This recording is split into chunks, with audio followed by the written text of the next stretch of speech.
Hello everyone. So today I am going to discuss how to make a habit of doing it now. Why I am going to discuss? Because most of us have this habit of procrastinating. Now what do you mean by procrastination? Procrastination is the action of delaying something, जिसको हम हिंदी में कह सकते हैं टालना। अक्सर यह पाया गया है कि हम में से ज़्यादातर लोग प्रोक्रास्टिनेट करते हैं। हम प्लान करते हैं लेकिन उस प्लान को पूरा नहीं कर पाते।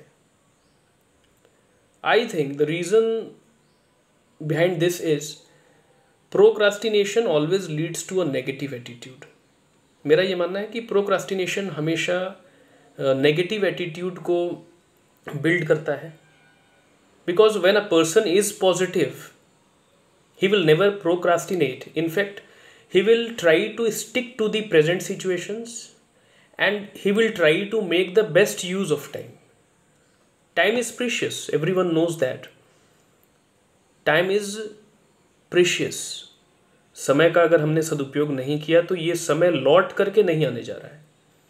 And that is why it is my advice to each and every one that we should plan for future. No doubt we should plan for future, but we should always stick to the present, live with the present, and whatever plans we make we must try to execute them. कई बार ऐसा होता है कि हम लोग plan करते हैं उसको पूरा नहीं कर पाते, एग्जीक्यूट नहीं कर पाते।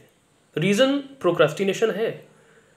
Because of procrastination on several occasions we find that we are unable to complete our tasks. क्योंकि हम में एक हैबिट है कि अच्छा ठीक है, आज नहीं हुआ कल कर लूँगा, कल आएगा तो कल भी वही समस्या जो है बनी रहती है। हम फ्यूचर में सोचते हैं कि ठीक है आगे कर लेंगे, but that is wrong. If you want to develop positive attitude in you, we must learn the phrase do it now instead of doing it later. We must learn do it now. We must abide by do it now phrase. हमें इस phrase का पालन करना होगा कि हमें अभी करना है कोई भी काम। वो कहावत आपने सुनी है, काल करे सो आज कर, आज करे सो अब, पल में परलय होएगी, बहुरी करेगो कब। यस, इसका भी सार तो यही है, इसका भी अर्थ यही है कि जो कल करना है उसको आज करो। और आज क्या करना है? अब करना है, अभी करना है। कौन जानता है कि कल प्रलय हो गया तो फिर जो हमने प्लान किया है वो प्लान ही रह जाए, उसे हम एग्जीक्यूट ना कर पाए। You know the saddest words in life are, कई बार ऐसा होता है when you will talk to some people who became unsuccessful, they will always say the saddest words I feel in life are it might have been. कई लोग कहते हैं कि ऐसा होता, इट माइट हैव बीन, ऐसा हो सकता था।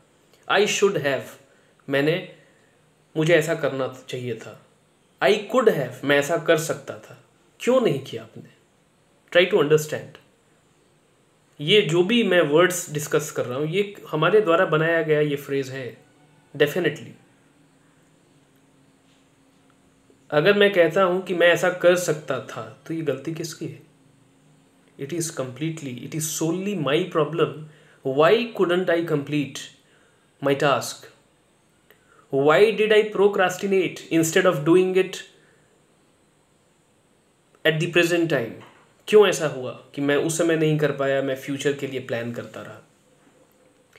कई लोग कहते हैं if I had done this, अगर मैंने ऐसा किया होता। फिर वही बात है, क्यों नहीं किया आपने? The problem is with you, the problem is absolutely with you. You should have done it yourself. And remember, never leave till tomorrow which you can do today. Benjamin Franklin ने बहुत ही एक अच्छा कोट दिया था। उन्होंने समझाया था कि never leave anything till tomorrow if you can do it today. यदि आप आज कोई काम कर सकते हैं तो फिर उसको फ्यूचर के लिए रोकने की कोई आवश्यकता नहीं है। So it is my advice to each and everyone that instead of procrastinating the things, instead of doing procrastination, it is necessary that we complete all we try to complete the tasks. One more thing I would like to discuss, common sense. बहुत ही common सी बात है common sense, लेकिन कहीं ना कहीं इसका role है, it plays a vital role. And it is my firm belief that education and knowledge without common sense has little meaning. Instead, I can say it has no meaning. आप बहुत knowledgeable हैं, आप बहुत शिक्षित हैं, लेकिन आप में कॉमन सेंस नहीं है तो उसका कोई अर्थ नहीं है. Everyone is born with 5 senses. Most of us are born with 5 senses: touch, taste, sight, smell, and hearing. It is true, I think it is true, that most of us are born with 5 senses: touch, taste, sight, smell, and hearing. But you know, successful people, they are born with a 6th sense, and that 6th sense is common sense. Common sense is very, very important in everyone's life. I feel the best education without common sense is worthless. And you know, an abundance of common sense is called wisdom. जब इसकी प्रचुरता होती है, बहुत ज़्यादा मात्रा में आप में कॉमन सेंस है, तो फिर वही बन जाता है विजडम. आपने देखा होगा कि कई ऐसे बच्चे होते हैं जो चाइल्ड प्रोडिजाई माने जाते हैं. प्रोडिजाई मीन्स जीनियस. अब ये जीनियस कैसे हुए?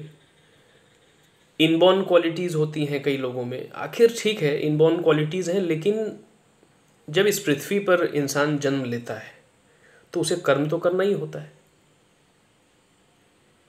आप ये कैसे मान सकते हैं that you don't have any potential? I feel that everyone has a unique potential. मेरा ऐसा मानना है कि हर व्यक्ति में यूनिक पोटेंशियल है. The only thing which is required is to acknowledge that potential. उस पोटेंशियल को एक्नॉलेज करना, जानना, पहचानना बहुत आवश्यक होता है. आप में क्षमता है, सिर्फ उसको यूटिलाइज करने की आवश्यकता है. So it is my advice to each and everyone that instead of planning for the future, we should stick to the present. We should enjoy every moment of time. Enjoying doesn't mean that I am asking you to be in fun and frolic. No, I am not saying this. I am saying that make proper use of time. If you are able to utilize the present situations in a better way, you will definitely succeed in your life. You will be definitely able to achieve what you have planned. But the thing is, planning should be executed. It doesn't happen that we have made plans but we are not able to execute those plans.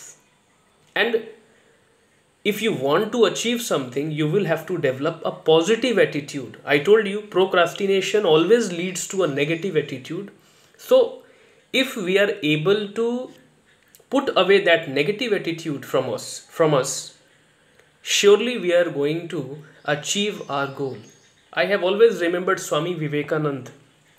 Swami Vivekanand rightly said, arise awake and stop not till the goal is reached. उन्होंने कहा था, उठो जागो और तब तक मत रुको जब तक आप अपने लक्ष्य तक न पहुंच जाओ. Swami Vivekanand is considered as the youth icon in our country. हमारे देश की युवा पीढ़ी स्वामी विवेकानंद को एक रोल मॉडल के रूप में मानती है, आदर्श मानती है. उसके पीछे कारण भी है, उन्होंने यूथ को सही मार्गदर्शन दिया. आप जब उनके बारे में पढ़ेंगे तो आपको मालूम चलेगा कि उन्होंने हमेशा यूथ को सबसे बड़ा पावर बताया है. And definitely you will be able to understand this fact that India has the largest number of youths throughout the world. पूरे विश्व में सबसे ज़्यादा अगर यंग पीपल का अगर ग्रुप है तो वो भारत में. और भी बहुत सारी कंट्रीज़ हैं. There are many countries which are developed, but they also lack the number of young people what India has today. तो ये मेरा मानना है कि अगर यूथ अपने आप को सेफ हैंड्स में सिक्योर कर ले, अपने आप को वो सही दिशा में अगर लेकर के जाए, definitely not only individuals, not only society, in fact the entire country will be prosperous, and it will develop. It will develop. It will be in the category of developed countries rather than underdeveloped countries. तो youth का बहुत बड़ा role है. So through today's video, I would like to end up, and I would like to conclude. I would like to conclude my uh, telecast today by saying that we should not procrastinate. Instead, we should stick to the present. Whatever plans we make, we need to execute it rather than procrastinating. And then surely we will be able to achieve our goals. Thank you very much.